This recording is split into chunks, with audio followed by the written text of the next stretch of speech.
Now, this is the UMass Hoops Insider with Derek Kellogg, brought to you by Coca-Cola.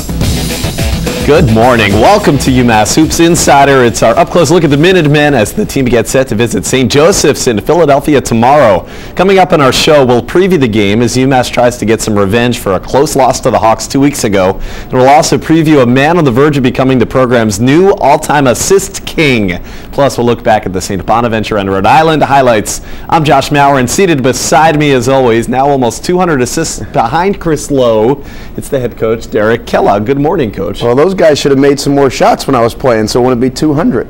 That's incredible, too, because you played with some great players on some great teams, so it says a lot about what Chris has done, but lots more on that later. We're going to begin today's show by looking at tomorrow's game, in which the Minutemen look to snap a two-game skid as they head to the storied Palestra in Philly to take on St. Joseph's. The Hawks have lost 3 straight since winning at the Mullins Center 2 weeks ago.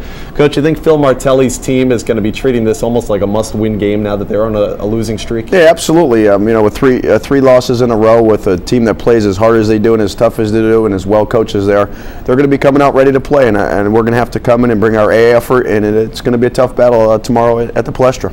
Well, we mentioned 2 weeks ago the teams met in Amherst. Let's take a look at the highlights from that game at the Mullins Center. It was on February 8th. And, Coach, you were able to build a 9-point lead in the first half. Talk about what happened in the contest. We were able to get the tempo really up and down, and we made our shots. We made 3-point baskets. We attacked the rim and threw lobs, and we did a very good job of attacking those guys and attacking the rim and controlling the backboards. And then late, Ahmad Niven started making his presence felt. Yeah, I think he's one of the best, if not the best player in the league. You see we triple team him on a couple occasions down low, and he still was able to get an and-one basket, and he really forced his will on us on the backboards, on the defensive end of the floor, and he also put the ball in the basket to give them a nice boost coming down the stretch. The last highlight you saw was a jumper by Garrett Williamson. They hit some deep shots late in the shot clock, late in the game, and St. Joe's went on to win 68-64. Niven's 21-12. Since then, though, the Hawks have lost to Temple, LaSalle, and St. Louis on Wednesday to fall to 7-4 in the conference. The tip-off will be at 2 p.m. on Sunday, and you can hear the action on the radio and internet on the UMass Sports Network. Then, Coach, you're going to come home for a midweek game. It's Wednesday night against Duquesne. That's at the Mullins Center, your first and only meeting against the Dukes this season. And they're one of the more improved teams in the conference. They beat Xavier a couple of weeks ago.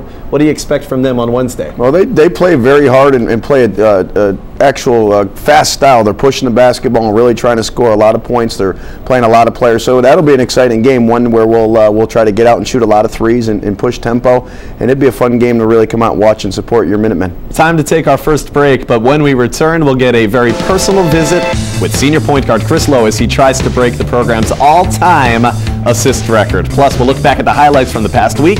Don't reach for the clicker. We're coming right back. Coach, those guys who spend most of the game next to you on the bench can be vital sometimes, right? Oh, absolutely. And is that what really goes on over there? I'm going to have to keep an eye on those guys. I'm just glad that the mic didn't hear Coach Kellogg that game. Lex has been great. He's a great teammate, doing a great job, not only on the bench during games, but also during practice. And he's been a great addition to the team and the program. Lex Mongo, thanks to him for wearing that microphone on Wednesday night. All right, it's time for our instant replay segment. A look back at the 2 games last week for the Minutemen. A 2-point thriller at 10th-ranked Xavier last Saturday, then a 9-point victory at home against Richmond on Wednesday night. Let's go back to the highlights. First at the Cintas Center, where your defensive pressure coach helped get a ton of steals in the second half. Absolutely. I thought our point guards did a great job of pressuring the ball up front and allowed our wings to get some runouts there. I believe Tony Gaffney pushing for an easy one in transition. And here we are again, Chris Lowe with a steal, looking to push it up the floor.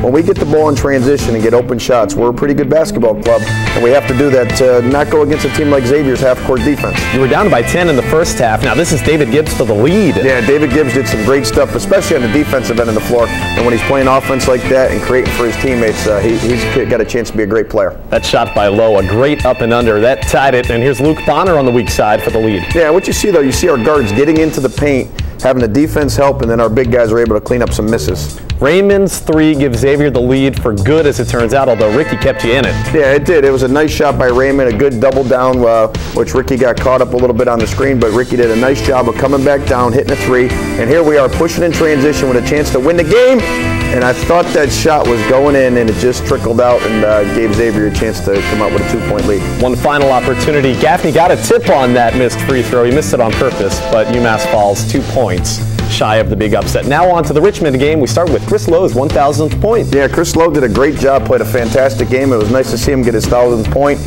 doing a great job of scoring for us and also getting his teammates involved. Tony Gaffney had 2 fouls early, so he didn't play the final 15 minutes of the half. So how important was it to get this production from the bench, like Glass and Gibbs? I thought Matt Glass was fantastic. David Gibbs has been playing very, very well as of late, and Tyrell Lynch ended up with 6 points and 7 rebounds, and that's exactly what we need out of him. Then it was the Harris and Gaffney show second half.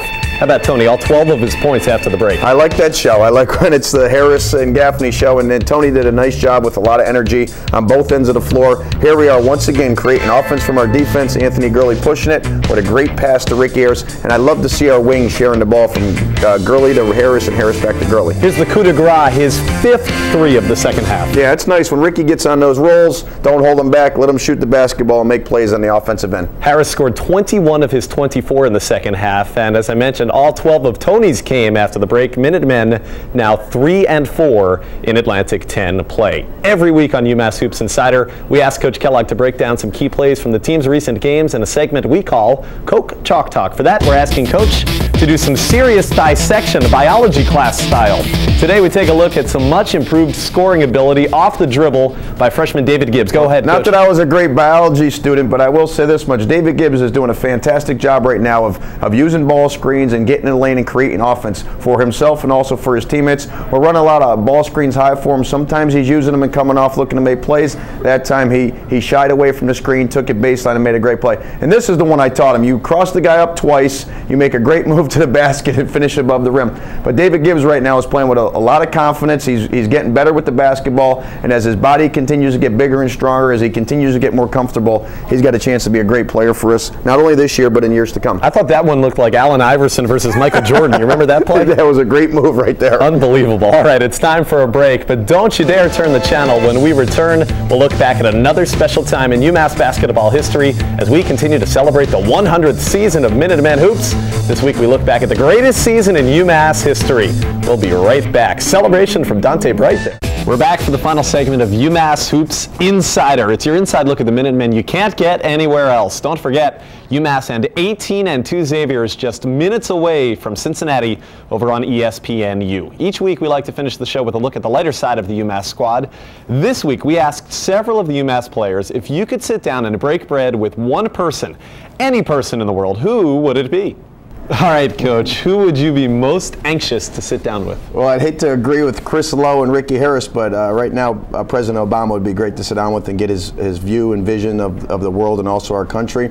In worst case scenario, he might be able to help me coach a little bit with his knowledge of the game of basketball. And his brother-in-law is the head coach at Oregon State. Yeah, absolutely, and they're doing a great job out there. And you know, we got Sean Carter from Oregon State, so there's kind of a little connection there. There you go. There's your Obama-UMass connection. With only a few moments left in our show, it's time to ask Coach Kellogg about some topics we haven't yet gotten into the program. UMass catering quick bites. You ready?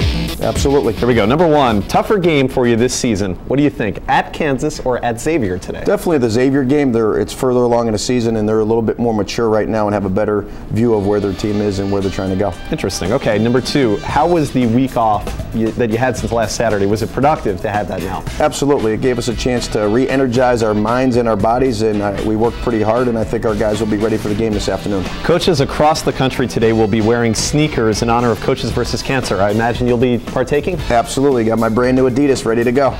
We'll look for that on the sideline. Finally, I can't let you go without getting your Super Bowl prediction. Steelers. Not even close. I think they're tougher, more physical team, and they come from the tougher part of town in Pittsburgh. Want to give us a score? 34-17. He's on the record. There it is. That's all the time we have. Tip-off is coming up in a matter of minutes. Coach, we better start running or else we're not going to make it in time. Let's hustle. Yeah, we better. We got to get to Cincy. You can catch the game on ESPNU or live on the UMass Sports Network. Have a great weekend. We'll see you right here next Saturday.